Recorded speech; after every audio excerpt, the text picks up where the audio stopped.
Trump says he will meet Putin in Alaska next Friday to discuss Ukraine war.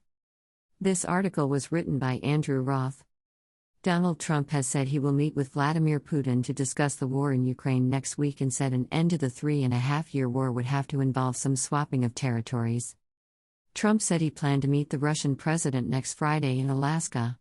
He announced the location in a brief post on his Truth Social site. Russian state media agency TASS confirmed the date and location of the meeting, citing Kremlin aide Yuri Ushakov.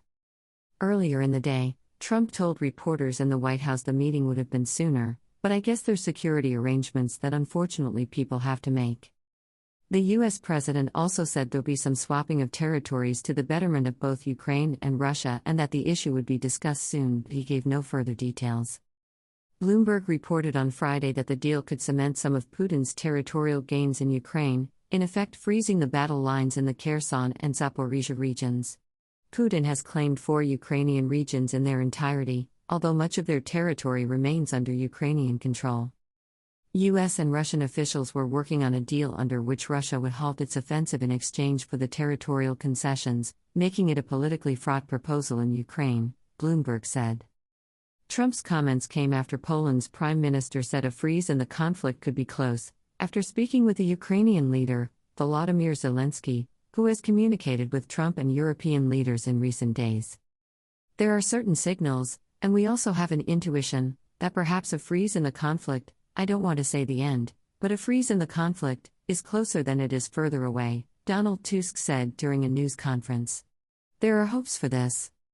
Tusk said Zelensky was very cautious but optimistic about the ceasefire, Reuters reported. Ukraine was keen that Poland and other European countries play a role in planning for a ceasefire and an eventual peace settlement, Tusk said. Trump has previously expressed his readiness to meet Putin one-on-one without preconditions, including direct negotiations between Putin and Zelensky, stoking fears that Ukraine may be left out of negotiations for the framework of a potential ceasefire. If the summit happens, it would be the first U.S.-Russia summit since 2021, when former President Joe Biden met Putin in Geneva. Zelensky has responded by speaking with European leaders including the German Chancellor, Friedrich Merz, and the French President, Emmanuel Macron, who are key conduits to Trump.